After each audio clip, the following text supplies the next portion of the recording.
అందరికీ నమస్కారం. Welcome to our channel. నేను మీ రమ్య. ఈరోజు మనతో పాటు ఉన్నారు ప్రముఖ ఆధ్యాత్మికవేత్త, జ్యోతిష్యులు డాక్టర్ కోనాల భాగ్యలక్ష్మి గారు. అమ్మగారిని అడిగి మనకున్న సందేహాలన్నీ నివృత్తి చేసుకుందాం. అమ్మగారు నమస్కారం. నమస్తే తల్లి. అమ్మగారు, నవరాత్రులు అంటే ఒక్కో రోజు ఒక్కో దేవతని పూజిస్తూ ఉంటాం, అదే సంపూర్ణం కూడా. కానీ చాలామంది వరకు 6 రోజులు 7 రోజులు పూజించే వాళ్ళు కూడా ఉంటారు. మరి ఆ 6 రోజులు 7 రోజులు పూజించితే ఇలా నవరాత్రులు పూజించిన సంపూర్ణత ఉంటుందా? తప్పనిసరిగా నీకు ఆన్సర్ ఇస్తాను నేను. యా దేవి సర్వభూతేషు తృష్ణారూపేణ సంస్థిత నమస్తత్వే నమస్తత్వే నమస్తత్వే నమో నమః. అమ్మవారు మన యొక్క కోరికలలో అమ్మవారు ఉంటుంది. మన కోరికలన్నీ కూడా అమ్మ దయ ఉంటే అన్నీ ఉన్నట్లే. ముగ్గురమ్మల మూలపుటమ్మ, ఆది పెద్దమ్మ అమ్మవారు, రైట్? మరి అలాంటప్పుడు మనము మన ఊరికి వెళ్ళిపోవాలి. మొట్టమొదటి 3 రోజులు కూడా ఏదో పూజ చేసుకుని వెళ్ళిపోతే బాగుంటుంది అని ఒకళ్ళు అనుకుంటారు. ఆఖరి 3 రోజులు చేసుకుంటే ఎలా ఉంటుందని కొంతమంది అనుకుంటారు. కొంతమంది 5 రోజులు చేస్తాను నేను, అఖండ దీపం వెలిగించి 5 రోజులు చేయొచ్చా, ఒక్కరోజు చేయొచ్చా, నాకు ఆడవాళ్ళకి ముఖ్యంగా నెలసరి వస్తుంది, దాని వలన మరి ఎలా దేవీ నవరాత్రులు చేయాలి, అమ్మవారు కావాలి నాకు, ఇది సరే. మొట్టమొదటి హడావిడిగా పూజ మొదలుపెట్టేస్తారు. మొట్టమొదటి రోజున ఓం దుర్గాయ నమః అని అమ్మవారిని చక్కగా పసుపు రంగు వస్త్రాలతో అలంకరించి పూజ చేసుకుంటారు. కట్టు పొంగలి నివేదిస్తారు. ఈ దుర్గ ఎవరు అనేది ఆలోచిస్తారు. అమ్మవారి కథ చదువుకుంటారు. దుర్గముణ్ణి సంహరించడానికి శ్రీమాత దుర్గాదేవిగా అవతరించింది సుమా. ఈ రూపంలో ఆరాధిస్తే నా ఇంట్లో ఉన్నటువంటి దారిద్ర్యం అంతా తొలగిపోతుంది.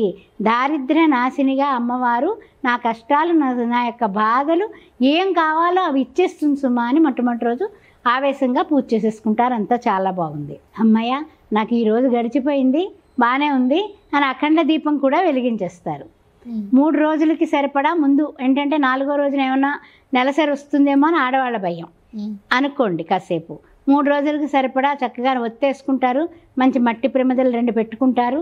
చక్కగా ఈశాన్యంలో దీపం వెలిగించేస్తారు, అఖండం వెలిగించేస్తారు. వెలిగించేసిన తర్వాత 2వ రోజున కూడా ఫస్ట్ రోజున ఎలాగా కట్టు పొంగలే నైవేద్యం, 2వ రోజు కూడా శ్రీ మహాలక్ష్మీదేవి అంటే ఎవరికి ఇష్టం ఉండదు చెప్పండి? అందరికీ ఇష్టమే కదా. ఆ లక్ష్మీదేవిని చక్కగానే ఏ విధంగా పూజిస్తాం? లక్ష్మీదేవిని ఇష్టపూర్వకంగా రూపేచ లక్ష్మి అన్నట్లుగా మనం తయారయ్యి అమ్మవారిని పూజిస్తాం. లక్ష్మీం క్షీర సముద్ర రాజతనయాం శ్రీరంగధామేశ్వరీం దాసీభూత సమస్త దేవ వనితాం లోకైక దీపాంకురాం శ్రీమన్మంద కటాక్షలబ్ధ విభవ్ అని అమ్మవారిని పూజిస్తాం. శుద్ధలక్ష్మి, మోక్షలక్ష్మి, జయలక్ష్మి, సుప్రసన్న, మా ఇంట్లో తిష్ట వేసి కూర్చో తల్లి అని అమ్మవారిని చక్కగా పూజిస్తాం. పులిహోర నివేదిస్తాం, ఎర్రటి వస్త్రాలు మనం ధరిస్తాం, అమ్మవారికి పెడతాం. అంతా అయిపోయింది. అఖండ దీపం బాగానే వెలుగుతుంది, బాగానే ఈరోజు గడిచిపోయింది. అప్పుడు 3వ రోజు కొస్తుల్లోకి గాయత్రీదేవి పంచముఖాలతో ఉన్నటువంటి గాయత్రీ స్వరూపాన్ని తలుచుకొని అని గాయత్రి ముమ్మారు ఓంకారం చేసుకుని అకార ఉకార మకార తత్వానికి స్వరూపమే గాయత్రి. ఓం తస్సవితుర్వరేణ్యం భర్గో దేవస్య ధీమహి ధియో యోన ప్రచోదయాత్తు అని అమ్మవారిని గాయత్రి మాతగా పూజిస్తాం. గాయత్రి పరో మంత్ర అన్నారు. అంటే ఏమిటి? ఇంక వేరే మంత్రం ఏం లేదు. గాయత్రిని మించిన మంత్రం ప్రపంచంలో లేదని వేదాలు చెప్పాయి. అందువలన త్రిసంధ్యల్లో ఉపాసించాలి.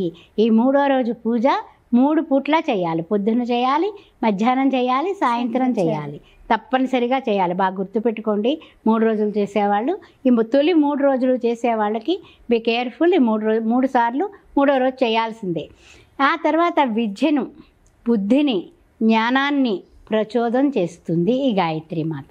తర్వాత ఏమిటంటే కనుక గృహిణి యొక్క సమర్థత ఎక్కడ ఉంటుందండి? బుజ్జగించే వాళ్ళని బుజ్జగించి, లాలించే వాళ్ళని లాలించి, కోపగించే వాళ్ళతో కోపం చూపించి, ధైర్యంగా ముందుకు దూసుకువెళ్ళి అందరినీ సమన్వయం చేసుకునేటటువంటి గృహస్థు ధర్మాన్ని ఎలా అయితే పరిపాలిస్తుందో 5 ముఖాలతో పంచముఖాలతో ఈ గాయత్రీ మాత కూడా సేమ్ అదే. అంతటి తత్వం అమ్మకి ఉంది, గాయత్రీ మాత స్వరూపంగా మన ఆడవాళ్ళకి ఉంది సుమా అని చెప్పేది. చైతన్య స్వరూపంగా నడయాడుతున్న ప్రతి శ్రీమూర్తి కూడా గాయత్రి. అలా ముమ్మారు 3 రోజులు పూజ చేస్తారు. సరే, ఈ 3 రోజులు పూజ అయిపోయిందండి. 4వ రోజు గడవలేదు. ఇంకొక తల్లికి ఫస్ట్ 3 రోజులు గడవల, 5వ రోజు నుంచి ఓకే. మరి అప్పుడు ఎలా చేయాలి అని అడుగుతాం కదా. సరే, అయితే 4వ రోజు నుంచి మొదలు పెడుతుంది ఇవిడ. 3 రోజులు పూజ అయిపోయింది, 4వ రోజు నుంచి మొదలు పెడుతుంది. 4వ రోజు నుంచి మొదలుపెట్టినటువంటి ఈ తల్లి ఏం చేస్తుందంటే కనుక అన్నపూర్ణ. 4వ రోజు కాశీపట్నంలో వేదవ్యాసుడు అన్నం దొరకలేదట ఆయనకి. దొరక్కపోతే అక్కడ వెతికాడు. ఎక్కడ ఎవరు భిక్ష వేసేవాళ్ళు లేకపోయారు. 1000 మంది శిష్యులతో వచ్చాడు ఆయన. అప్పుడు కోపంతో అదేంటి వేసుకున్నాడు, చక్కగా తీర్థం వేసుకొని కాశీని శపించబోతున్నాడు. అప్పుడు పరమేశ్వరుడు ఉగ్రంగా చూస్తున్నాడు.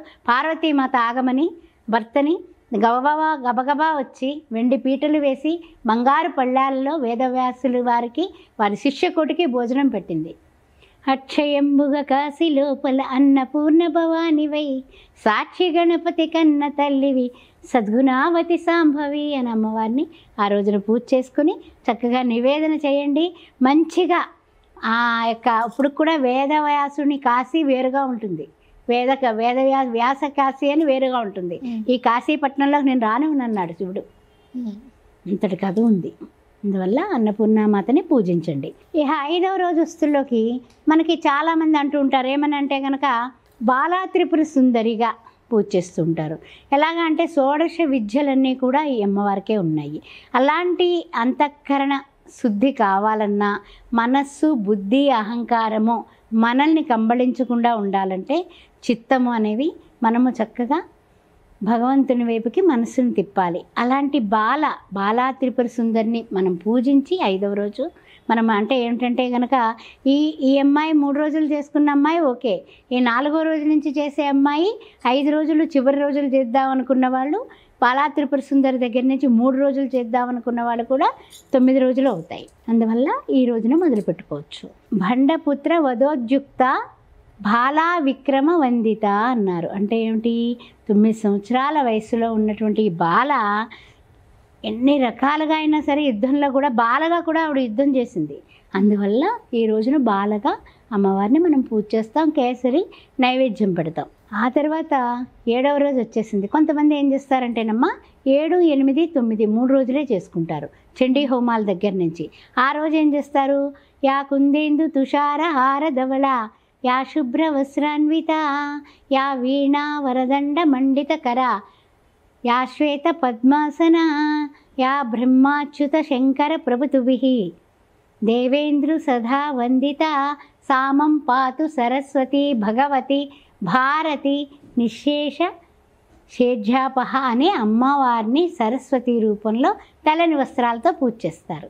అంటే జ్ఞానం వస్తుంది, విద్య వస్తుంది, సకల సౌభాగ్యాలు వస్తాయి. సాత్వికంగా ఉంటారు. శంభుల్ని సంహరించినటువంటి మూలా నక్షత్రం రోజు బాసర సరస్వతి జ్ఞాన సరస్వతి ఉంది కదా, అలా అన్నమాట మనం పూజిస్తాం. ఆ తర్వాత రోజు మనకి చూడాలంటే గనక కాత్యాయనీదేవి వింధ్యాచల నివాసిని. ఈవిడ గాయత్రి స్వరూపంగా అంటాము. కాత్యాయనిగా కాత్యాయనాయ విద్మహే కన్యాకుమార ధీమహి అనేసి మనం చేస్తాము. అదేవిధంగా ఈ కాత్యాయనీదేవిని కొంతమంది అక్కడ వాళ్ళ ప్రాంతాన్ని బట్టి కూడా మనము దుర్గగా పూజిస్తారు.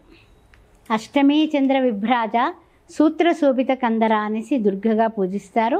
అందువల్ల దుర్గామాతగా కూడా పూజించి ఆ రోజున దుర్గమైనటువంటి కష్టాలన్నిటినీ కూడా తీర్చే తల్లిగా చక్కగా పరమాన్నాన్ని నివేదన చేస్తారు.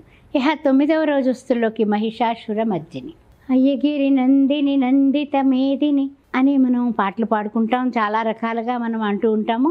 ఈవిడ్ని కూడా మనం ఎలా పూజించాలంటే ఈ 9వ రోజున మహిషాసుర మర్దిని చక్కగా మనము ఎర్రటి పూలతో పూజ చేసి తప్పనిసరిగా ఆమెకి పాయసం, వడపప్పు, ఆ తర్వాత పానకం ఇవన్నీ కూడా నివేదన చేయడం వల్ల ఈ లలిత దశనామాలు ఈ 10 రోజులు చదువుకోవడం వల్ల కూడా అన్ని విధాలుగా కూడా ఇల్లు సకల సౌభాగ్యం అవుతుంది.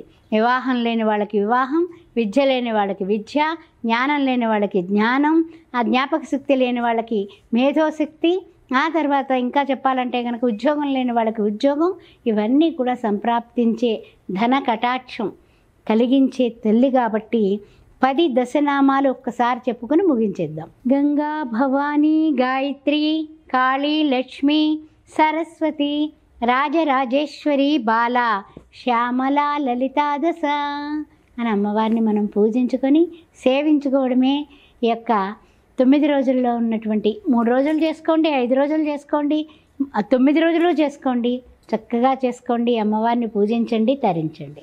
అమ్మగారు, మా ప్రేక్షకుల సందేహాల్ని చాలా చక్కగా స్పష్టం చేశారు. మీకు ధన్యవాదాలు. శ్రీమాత్రే నమః. ఆస్ట్రో భాగ్యలక్ష్మి అనే ఈ ఛానల్ని సబ్స్క్రైబ్ చేశారా?